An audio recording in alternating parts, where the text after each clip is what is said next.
No, answer Yeah, this. but how long did it take? The result of all the cases some of them against Donald Trump. Okay, No, Alan, I think Alan wants to jump. Let Alan jump in. Alan? You don't fire somebody like that because they support somebody that's innocent until proven guilty. You may have a different definition. If he intervened, not if he supports them, but if he intervened and he went and he did it behind Trump's back, get rid of him now for optics purposes only. We don't know that. Politically motivated. It's very easy to see. It wasn't arbitrary. It wasn't arbitrary. There is a victim who is. No, that is what the purpose of the Attorney General in Florida is doing, is protecting. It's not true, and the court found out otherwise in the civil matter. So you should look into that before you make a statement. And it's not exactly the Florida Attorney General is looking into it. That's the point. It was, but no, you should look into it also because you're making a statement, and there was already a decision rendered by the judge in this bombshell confrontation.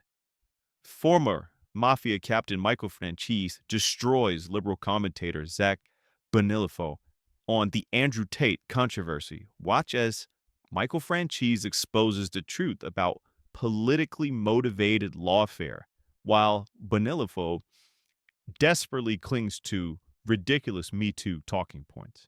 Piers Morgan hosts this explosive showdown featuring legal legend Alan Dweck, ridiculous conservative advisor Jenna Ellis, and journalist Sarah Stott.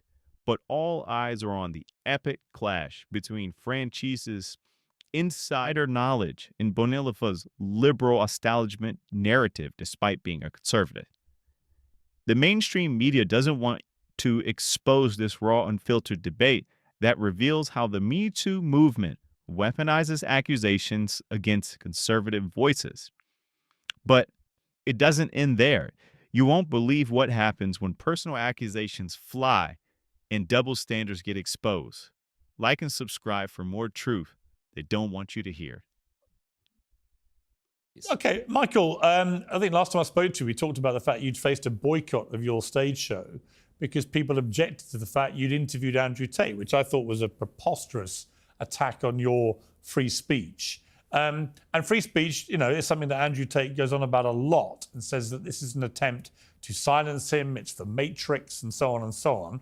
But if it turns out that this stuff is all true, a lot of people who are throwing their weight behind fully supporting him will look pretty stupid, won't they?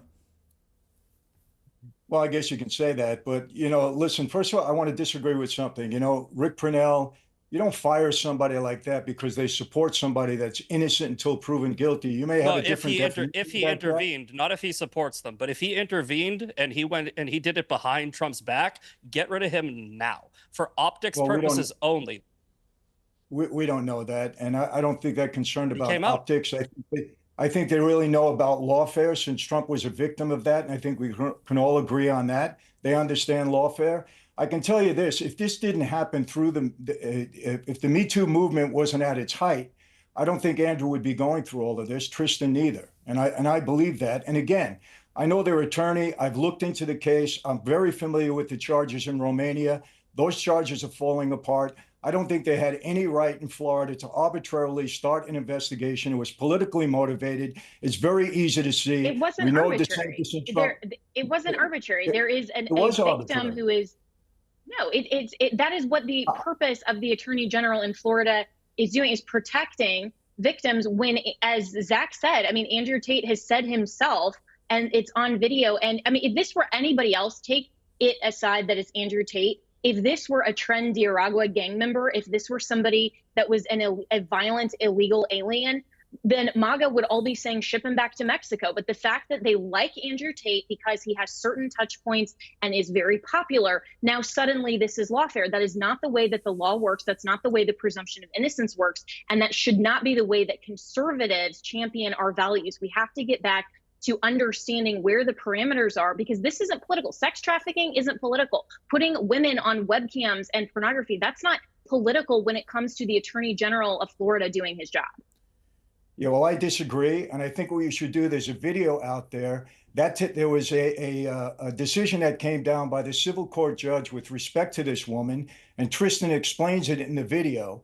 And that came out a couple of months ago. I'm not going to get into that, but I think what you're saying about this victim is not true. And the court found out otherwise in the civil matter. So you should look into that before you make a statement.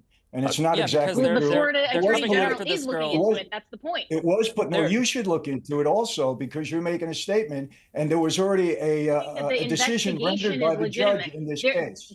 Florida has not brought charges yet. They're opening an investigation, and what you're suggesting is that that is a politically motivated investigation when an investigation is simply to determine the facts. Well, you believe it. That doesn't make that true. And so the Florida Attorney General's job is to look at whether there is criminal activity. It doesn't make what you're saying is true either. This is your assumption. And I'm saying DeSantis, it's a known fact, DeSantis and Trump do not get along. Do not get along. What Andrew said was exactly right. At Mar-a-Lago the other day, DeSantis and Trump get along, and it is Roger Stone who is pushing out Maga to continue this ridiculous rift. DeSantis and Trump fully get along. They've put their past behind them with that they ran in the primary, just like Marco Rubio, who ran against Trump in 2016, is now the Secretary of State. That is a false talking point that's being perpetuated to try to drive a wedge between Trump and DeSantis. That's completely false. Well, that's what you say. That's your opinion of it. That's not true. I mean, then why are they golfing at Mar-a-Lago together? And there was a photo that DeSantis just tweeted out of Casey and Trump on the golf course together. Excuse me, a lot of people get together with Trump. That doesn't mean they're good friends. And you should know that. And I know that. Okay. You want to talk about optics? There are optics, but it happens to be. Michael, can I ask you, if you had any contact with Andrew Tate since he got to America? Yes, I have. And I'll probably be seeing him in the next few days. My daughter's having an engagement party, and both the Tates are invited. I know these boys better than just about anybody here. I have a personal relationship. And Pierce, I want to tell you something. I've had my daughter communicates with Tristan all the time. Very respectful, no issue. And that's because I've delved into their past. These two young men grew up in a very difficult situation, extremely difficult, that none of you people are aware of. I'm not saying everything they did was right. Look, I have a very independent wife and 5 very independent daughters. Mm-hmm. I'm anything but a misogynist, and I don't respect misogynism in any way, shape, or form. Mm-hmm. I was accused of misogyny by a person in the United Kingdom Parliament just because I had a picture with Andrew Tate. Mm-hmm. So that's how out of control this has gone with the MeToo movement. Had the MeToo movement not been at its apex, I don't even believe these boys would have been indicted. And if you want to talk about, if the MeToo movement hadn't pushed OnlyFans, why don't they indict the guy that created OnlyFans? Because you keep on bringing up the MeToo movement. That's not right. Michael Franchese just demolished the entire foundation of the left's argument. What we're witnessing with the Tates isn't about justice. It's about the dangerous weaponization of accusations by the political establishment. Franchese's firsthand experience exposes how the MeToo movement has morphed from seeking accountability into a political tool for destroying opponents without evidence.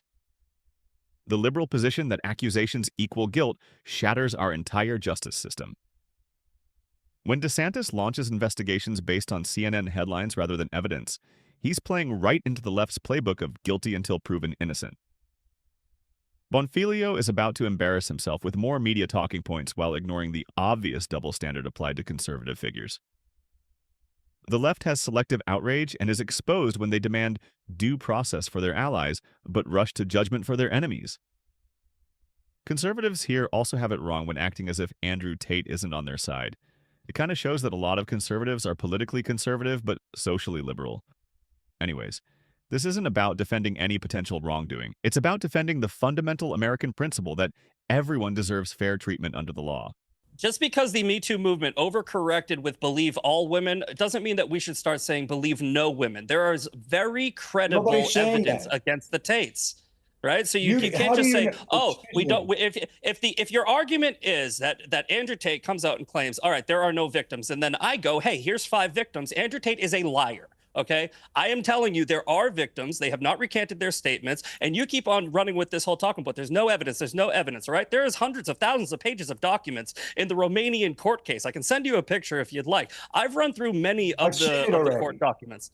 Okay, so you've run through. So out of all of that evidence, you're gonna make a statement that says none of that's true. Okay, now I'm not saying that. I'm not. Let me ask you a question, Zach. You're so because familiar. In Romania it takes years. Well, no, it's taken years because of a lack of evidence. That's how why long it's did how long did the Trump? Hey, listen, on Donald Trump's case was on accusation only. All right, there is no video of Donald Trump slapping around a 15-year-old girl. There is no video of Donald Trump saying he sleeps with 15-year-olds. There is no video of Donald Trump. There's no evidence of Donald Trump anally raping a 15-year-old, choking her. What is the result of all the cases against Donald Trump? How long did that take? How long did it take? No, answer that. But how long did it take? The result of all the cases against Donald Trump. Okay, no, Alan, I think Alan wants to jump. Let Alan jump in. Alan? I want to add something legally. Evidence, it matters where it occurred. That is, for Florida to conduct a successful investigation, the actual crime has to have occurred in Florida. It doesn't matter if she was a Florida citizen or a resident of Florida. If it happened in Romania, Florida has no jurisdiction. This debate exposes the left's complete hypocrisy, but as much as I don't want to admit it, it also shows how the right is divided. The left demands we follow the evidence when it suits their narrative, but scream believe all accusations when targeting conservatives. Michael Franchese demolished the ridiculous double standard that's been weaponized against figures from Trump to Tate. While the liberal position is intellectually bankrupt, they want accusers to be automatically believed without question while simultaneously claiming these same women have no agency. It's a contradictory mess that shatters any claim to logical consistency. Let's be crystal clear. Conservatives generally stand for due process and evidence-based justice for everyone. But the right-leaning guests, Zack and Jenna Ellis, show an emotional inability to see their illogical positions. These are positions that support the left's selective persecution of those who challenge their narrative. The MeToo movement started with legitimate concerns but has been hijacked as a political weapon. And in the case of Tate, fake conservative women and simpy fake conservatives who support left-leaning narratives. When we allow accusations alone to destroy lives without proper investigation, we betray the foundational principles that protect all Americans from government overreach and mob justice. Share this if you believe in equal justice under law, not politically motivated prosecution disguised as social justice.